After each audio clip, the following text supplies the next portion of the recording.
তো গাইস, আসসালামু আলাইকুম। বিগত 10 বছর পর আবার আমার একটি ভাইয়ের মাধ্যমে একটি গার্মেন্টসে কাজের জন্য এসেছি। বিগত 10 বছর কোনো গার্মেন্টসে আমি যাই নাই। 10 বছর পর আবার গার্মেন্টসে প্রথম পাড়া দিলাম।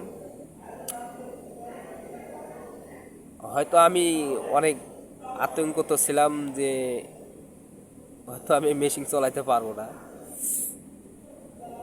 যাই হোক, আফসোস, দুঃখের বিষয় কি, আগের যেটুকু কাজ পারতাম তার সাথে একটু কমছি। 10 বছরের অভিজ্ঞতা তো আর একবারে ফিরে আসবে না। যাই হোক, কিছু সময় লাগবো, তাই হইলে আগের জগতে ফেরত আসবো।